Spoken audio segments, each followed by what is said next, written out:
Hello friends, welcome to your channel catalyst Soni and this is Soni Singh. Friends, आज मैं आप लोग के लिए जो वीडियो लेकर आई हूँ, आपका जो एक बुक रह गया है अंडरस्टैंडिंग डिसिप्लिन एंड सब्जेक्ट, उसको हम लोग करेंगे। तो आज हम लोग सबसे पहले डिसिप्लिन एंड सब्जेक्ट के डेफिनेशन, उसके कैरेक्टरिस्टिक्स मतलब परिभाषा और उसके लक्षण, उसके फॉर्म्स, कितने रूप हैं, कौन कौन शर्तों पे काम करता है, सिलेबस क्या होता है, सब्जेक्ट क्या होता है एंड सब्जेक्ट एंड सिलेबस में डिफरेंसेस क्या, जितने टॉपिक्स को हम लोग कवर करने का ट्राई करेंगे। आई होप कि वीडियो लंबा ना हो, लेकिन ये इसके सारे पीडीएफ जो है आप लोगों को आपके टेलीग्राम पे मिल जाएंगे, तो उससे आप लोग अपना नोट्स बना सकते हैं। बट ट्राई कीजिएगा इसको अंडरस्टैंड करने का, क्योंकि ये चैप्टर, ये बुक अगर आप समझ लेते हैं तो आप खुद से बहुत अच्छे तरीके से लिख सकते हैं। चलिए स्टार्ट करते हैं आज का। उससे पहले मैं बता दूं, जो लोग हमारे चैनल पे नए हैं और अब तक आप लोगों ने चैनल को सब्सक्राइब नहीं किया है तो प्लीज़ चैनल को सब्सक्राइब कर लीजिए और बेल आइकन को भी दबा दीजिए। चलिए स्टार्ट करते हैं आज का वीडियो। सबसे पहले डिसिप्लिन। डिसिप्लिन का परिभाषा आपको लिखना है। डिसिप्लिन को हिंदी में बोलते हैं अनुशासन।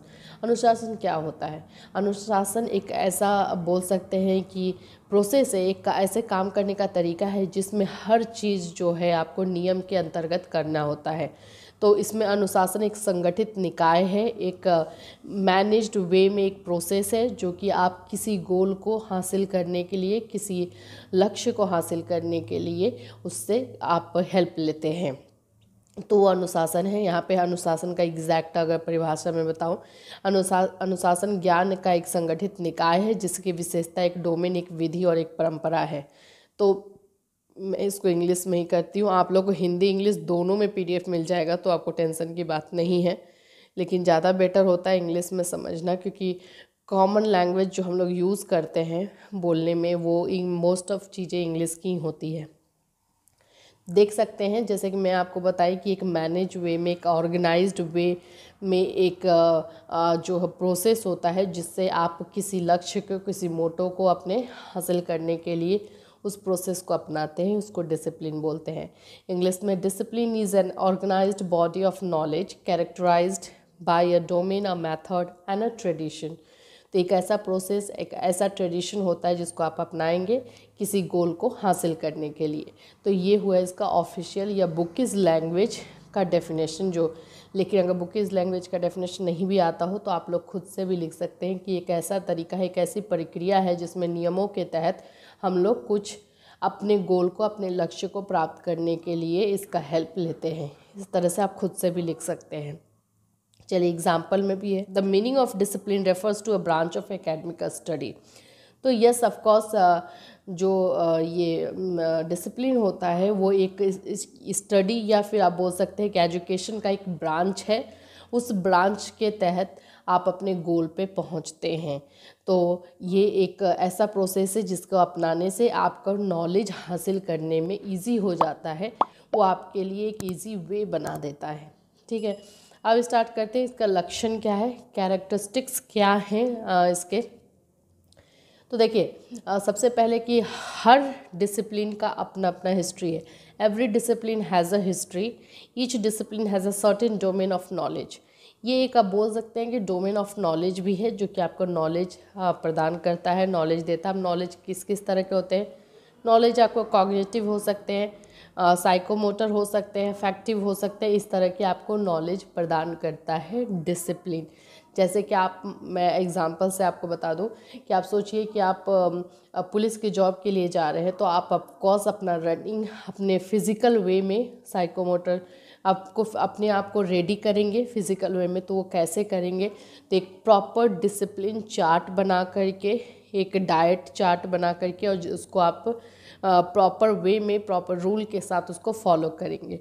तो आप फिज़िकली जो है डिसिप्लिन को फॉलो करते हुए, डिसिप्लिन को यूज़ करते हुए अपने गोल को, दैट मीन्स पुलिस जॉब को आप प्राप्त करते हैं। तो ये हुआ इसकी विशेषता, इसकी characteristics. Discipline has a particular object of research, though the object of research may be shared with another discipline also.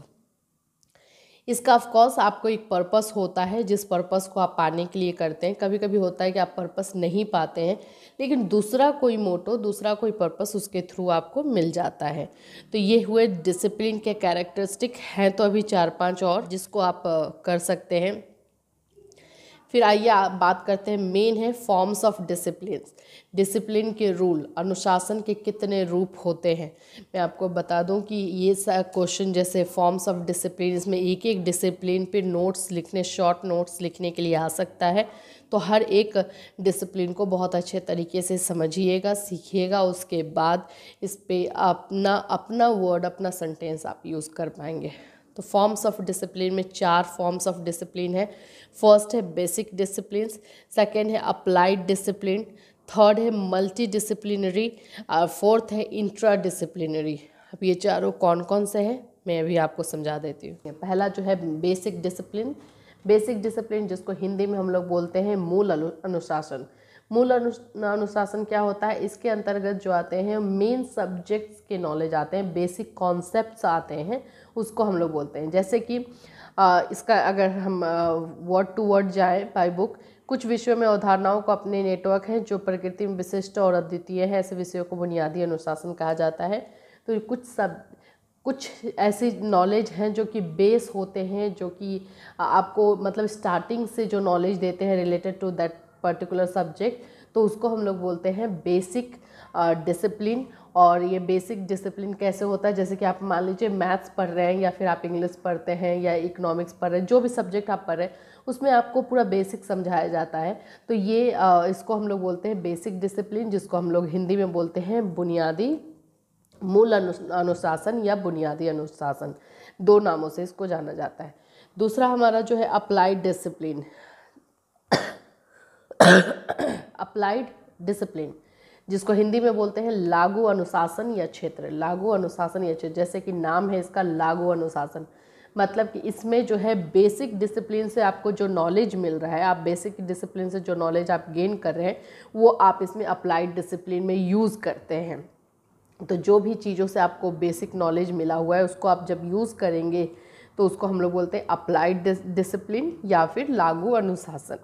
जैसे कि मान लीजिए आप मैथ्स सीख रहे हैं, लेकिन जब आप इंजीनियरिंग के काम के लिए जाएंगे, जब आप कोई मशीन बनाने जाएंगे, जब आप कोई पर्टिकुलर रिलेटेड टू मैथ्स के काम करने जाएंगे, तो उसमें मैथ्स का आपको जो बेसिक यूज़ होगा, जो बेसिक नॉलेज जो आपको बेसिक डिसिप्लिन में मिला था, तो जो यूज़ होगा वो हम लोग यूज़ करेंगे, उसको हम लोग बोलेंगे अप्लाइड डिसिप्लिन। और वो आपको नॉलेज मिला कहाँ, तो बेसिक डिसिप्लिन में। यही है, दोनों में अंतर भी आ जाता है कि मूल अनुशासन और अप्लाइड डिसिप्लिन में आप अंतर बताएं तो आप इस तरह से अंतर बता सकते हैं। ठीक है। तीसरा जो है हमारा मल्टी डिसिप्लिनरी और इंटरडिसिप्लिनरी और मल्टी डिसिप्लिनरी जिसको हम लोग बहुविषयक और अंतःविषयक क्षेत्र बोलते हैं। तो इंटरडिसिप्लिनरी होता है, अंतःविषयक क्षेत्र जो होता है इसके अंतर्गत आता है कि आप कुछ रूल्स रेगुलेशन, कुछ नियम बनाते हैं। जो नियम आप जब बनाएंगे तो डेफिनेटली आप जो आपको नॉलेज मिला हुआ है पहले से आप उसको यूज़ करेंगे। तो ये इंटरडिसिप्लिनरी में आता है, जिसमें कि हम कोई पाठ्यक्रम डिज़ाइन करते हैं या कोई नियम बनाते हैं, उसको हम लोग इंटरडिसिप्लिनरी बोलते हैं। जैसे कि अर्थशास्त्र का अध्ययन स्वतंत्र रूप से नहीं किया जाता है, तो जब आप ज्ञान, सामाजिक विज्ञान पसंद की अन्य शाखाओं के विषय, साइंस, इतिहास, राजनीतिक, भूगोल, ये सारे को मिला करके जब आप करेंगे, भूगोल आएगा उसमें, आपको राजनीतिक विज्ञान आएगा, ये सब तो मिला करके होगा, तो उसको हम लोग बोलते हैं इंटरडिसिप्लिनरी। ठीक है।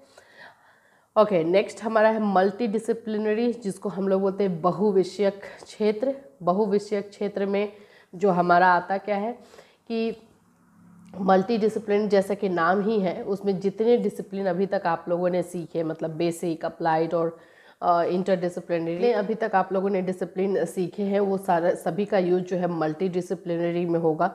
मल्टी डिसिप्लिनरी में जैसे मान लीजिए कि आप जनसंख्या शिक्षा के बारे में कुछ उनको नॉलेज देने जा रहे हैं, तो जो आप पहले आप इकोनॉमिक्स बेसिक डिसिप्लिन में लिए हैं, फिर मनोविज्ञान है, समाज शास्त्र है, उनके आगे का सब्जेक्ट भी है, तो उनको आप यूज़ कर रहे हैं, तो सारे नॉलेज को आप ले जा कर के जनसंख्या का नॉलेज जो शिक्षा आप देने जाएंगे उसमें यूज़ करेंगे, तो उसमें हम लोग बोलते हैं मल्टी डिसिप्लिनरी, बहु अनुशासन वाले क्षेत्र। तो ये 4 फॉर्म होते हैं।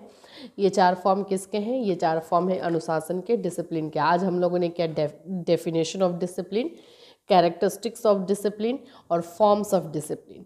अब हमारे पास है discipline, perspective of discipline, subject, पाठ्यक्रम और सब्जेक्ट में डिफरेंस जो होगा वो। अभी टॉपिक बहुत सारे बच गए हैं इसमें, और इसमें वेरी शॉर्ट क्वेश्चन बहुत अच्छे अच्छे आते हैं। लॉन्ग क्वेश्चन भी आप कर सकते हैं, खुद से कर सकते हैं अगर कॉन्सेप्ट क्लियर हो तो फ्रेंड्स इसको अच्छे से कीजिएगा। बाकी के जो 4 टॉपिक बचे हुए हैं हम लोग नेक्स्ट वीडियो में करेंगे, क्योंकि वीडियो ज़्यादा लंबा हो जाने से फिर आप लोग को देखते भी नहीं है पूरा, और फिर उसको सेंड करने में भी प्रॉब्लम होती है। तो मैं एक और वीडियो आप लोग को इस सब्जेक्ट से रिलेटेड ले करके आऊँगी। कोई भी डाउट्स हो फ्रेंड्स तो आप वीडियो में कमेंट कर सकते हैं। Till then have a nice day.